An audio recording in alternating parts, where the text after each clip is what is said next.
ആകാശവാണി.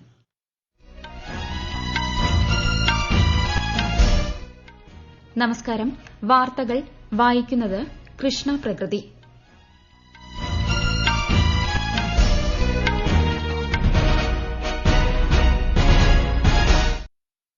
പ്രധാന വാർത്തകൾ. കശ്മീർ മുതൽ കന്യാകുമാരി വരെ രാജ്യം റെയിൽവേ ശൃംഖലയിലൂടെ കോർത്തിണക്കപ്പെട്ടതായി പ്രധാനമന്ത്രി നരേന്ദ്രമോദി. ലോകത്തിലെ ഏറ്റവും ഉയരം കൂടിയ റെയിൽവേ ആർച്ച് പാലമായ ചിനാബ് പാലം പ്രധാനമന്ത്രി രാജ്യത്തിന് സമർപ്പിച്ചു. റിപ്പോ നിരക്ക് കുറച്ച് റിസർവ് ബാങ്ക് ഓഫ് ഇന്ത്യ. പുതിയ നിരക്ക് 5.5%. നീറ്റ് പിജി പ്രവേശന പരീക്ഷ ഓഗസ്റ്റ് 3 ഒറ്റ ഷിഫ്റ്റായി നടത്താൻ ദേശീയ പരീക്ഷാ ബോർഡിന് അനുമതി നൽകി സുപ്രീംകോടതി. അമീബിക് മസ്തിഷ്ക ജ്വരത്തിന് കാരണമാകുന്ന 5 തരം അമീബകളെ കണ്ടെത്താനുള്ള കേരളത്തിലെ മോളിക്യുലർ സങ്കേതം വിജയമെന്ന് ആരോഗ്യമന്ത്രി വീണ ജോർജ്. ഫ്രഞ്ച് ഓപ്പൺ ടെന്നീസ് വനിതാ സിംഗിൾസ് ഫൈനൽ മത്സരം നാളെ. ലോക 1 നമ്പർ താരം അരീന സെബലങ്കെ 2 നമ്പർ താരം കൊക്കോ ഗൌഫിനെ നേരിടും. വാർത്തകൾ വിശദമായി. കശ്മീർ മുതൽ കന്യാകുമാരി വരെ രാജ്യം റെയിൽവേ ശൃംഖലയിലൂടെ കോർത്തിണക്കപ്പെട്ടതായി പ്രധാനമന്ത്രി നരേന്ദ്രമോദി.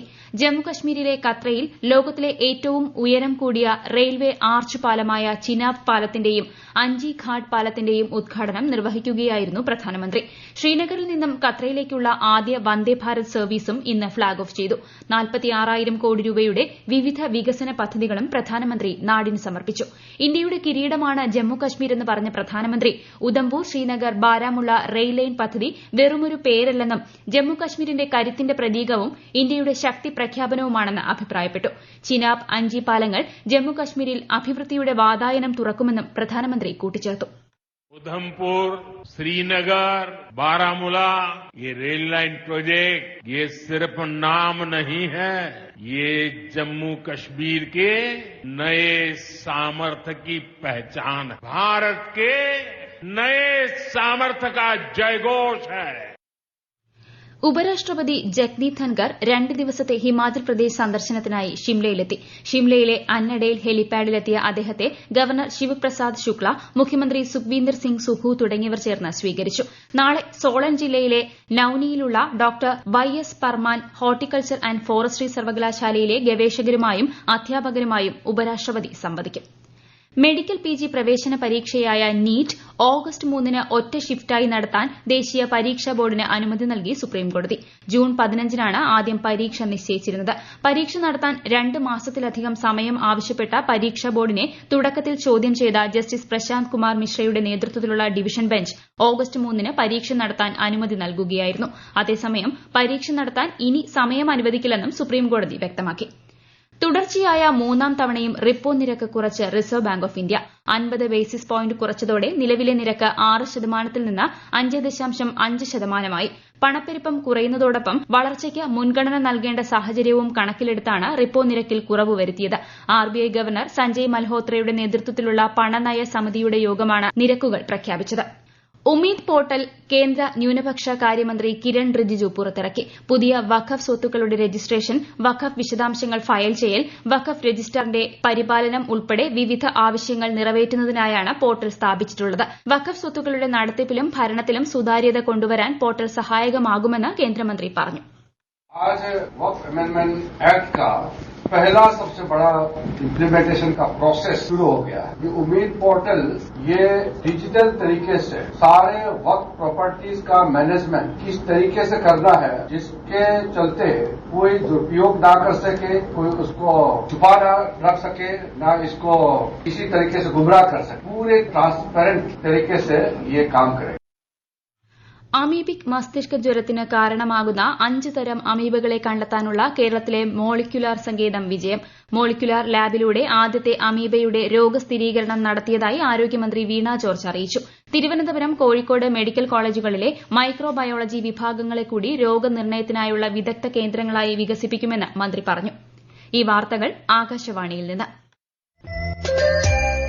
ആകാശവാണി വാർത്തകളും വാർത്താധിഷ്ഠിത പരിപാടികളും All India Radio News Thiruvananthapuram YouTube ചാനലിലും All India Radio News Thiruvananthapuram Facebook പേജിലും AR News_ തിരുവനന്തപുരം ഇൻസ്റ്റഗ്രാം അക്കൌണ്ടിലും AR News_TVM X ഹാൻഡിലും ലഭ്യമാണ്.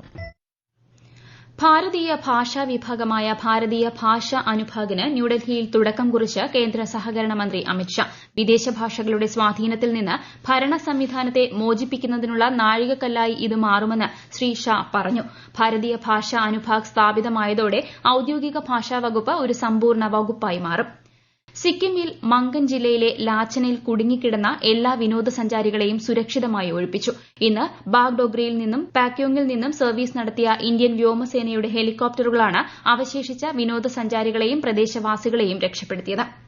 മുംബൈ ഭീകരാക്രമണ കേസിലെ പ്രതി തഹാവൂർ ഹുസൈൻ റാണയുടെ ജുഡീഷ്യൽ കസ്റ്റഡി ജൂലൈ 9 വരെ നീട്ടി ഡൽഹി കോടതി. നേരത്തെ അനുവദിച്ചിരുന്ന ജുഡീഷ്യൽ കസ്റ്റഡി കാലാവധി അവസാനിച്ചതിനെ തുടർന്ന് പ്രത്യേക ജഡ്ജി ചന്ദർജിത് സിംഗാണ് കാലാവധി നീട്ടി ഉത്തരവ് പുറപ്പെടുവിച്ചത്. പഹൽഗാം ഭീകരാക്രമണ പശ്ചാത്തലത്തിൽ ഇന്ത്യയ്ക്ക് നൽകിയ പിന്തുണയ്ക്ക് മധ്യേഷ്യൻ രാജ്യങ്ങൾക്ക് നന്ദി അറിയിച്ച് വിദേശകാര്യമന്ത്രി എസ് ജയശങ്കർ. ഇന്ത്യ മധ്യേഷ്യ ഉച്ചകോടിയുടെ 4ാമത് യോഗത്തെ ന്യൂഡൽഹിയിൽ അഭിസംബോധന ചെയ്യുകയായിരുന്നു കേന്ദ്രമന്ത്രി. കഴിഞ്ഞ ദശാബ്ദത്തിൽ ഇന്ത്യ മധ്യേഷ്യൻ രാജ്യങ്ങൾ തമ്മിലുള്ള വ്യാപാര സാമ്പത്തിക നിക്ഷേപ ബന്ധം ശക്തിപ്പെട്ടതായും ശ്രീ ജയശങ്കർ പറഞ്ഞു. Our cooperation with Central Asian countries received a quantum boost with Prime Minister Modi's back-to-back visits to all 5 Central Asian capitals in July 2015. Trade, economic and investment ties between us have strengthened significantly over the last decade. We are well connected by multiple direct flights. Our enhanced connectivity facilitates greater two-way tourist flows and businesses.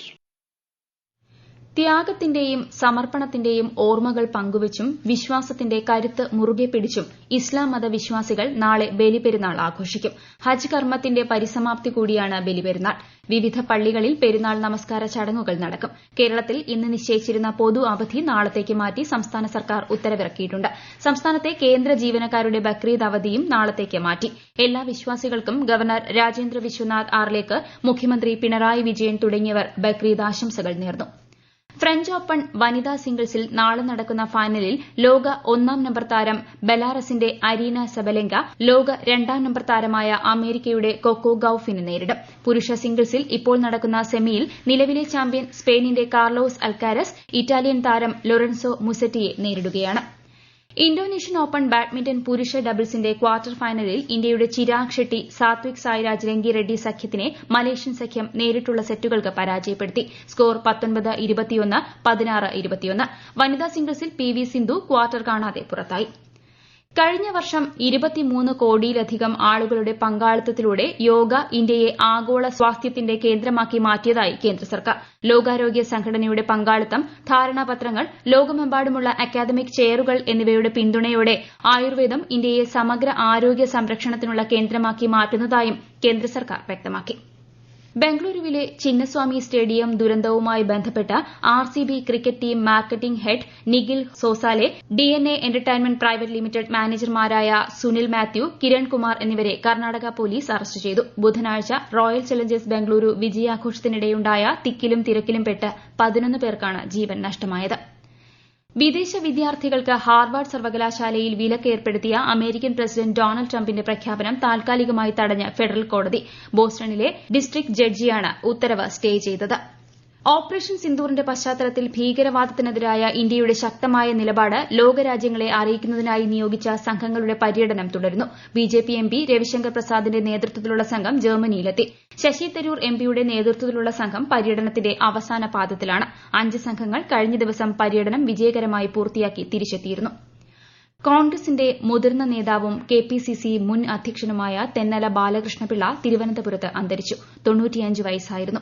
3 തവണ രാജ്യസഭാ MP, 2 തവണ നിയമസഭാ അംഗം, 2 തവണ KPCC അധ്യക്ഷൻ തുടങ്ങിയ പദവികൾ വഹിച്ച അദ്ദേഹം കളങ്കമേൽക്കാത്ത രാഷ്ട്രീയ ജീവിതത്തിനുടമയായിരുന്നു. നാളെ രാവിലെ 10:30 കെപിസിസി ആസ്ഥാനത്ത് പൊതുദർശനത്തിന് ശേഷം ശാന്തികവാടത്തിൽ സംസ്കാര ചടങ്ങുകൾ നടക്കും. പ്രധാന വാർത്തകൾ വീണ്ടും. കശ്മീർ മുതൽ കന്യാകുമാരി വരെ രാജ്യം റെയിൽവേ ശൃംഖലയിലൂടെ കോർത്തിണക്കപ്പെട്ടതായി പ്രധാനമന്ത്രി നരേന്ദ്രമോദി. ലോകത്തിലെ ഏറ്റവും ഉയരം കൂടിയ റെയിൽവേ ആർച്ച് പാലമായ ചിനാബ് പാലം പ്രധാനമന്ത്രി രാജ്യത്തിന് സമർപ്പിച്ചു. റിപ്പോ നിരക്ക് കുറച്ച് റിസർവ് ബാങ്ക് ഓഫ് ഇന്ത്യ. പുതിയ നിരക്ക് 5.5%. നീറ്റ് പിജി പ്രവേശന പരീക്ഷ ഓഗസ്റ്റ് 3 ഒറ്റ ഷിഫ്റ്റായി നടത്താൻ ദേശീയ പരീക്ഷാ ബോർഡിന് അനുമതി നൽകി സുപ്രീംകോടതി. അമീബിക് മസ്തിഷ്ക ജ്വരത്തിന് കാരണമാകുന്ന 5 തരം അമീബകളെ കണ്ടെത്താനുള്ള കേരളത്തിലെ മോളിക്യുലാർ സങ്കേതം വിജയമെന്ന് ആരോഗ്യമന്ത്രി വീണ ജോർജ്. ഫ്രഞ്ച് ഓപ്പൺ ടെന്നീസ് വനിതാ സിംഗിൾസ് ഫൈനൽ മത്സരം നാളെ. ലോക 1-ാം നമ്പർ താരം അരീന സബലങ്ക 2-ാം നമ്പർ താരം കോക്കോ ഗൌഫിനെ നേരിടും. വാർത്തകൾ കഴിഞ്ഞു. അടുത്ത വാർത്താ പ്രക്ഷേപണം രാത്രി 8:35-ന്.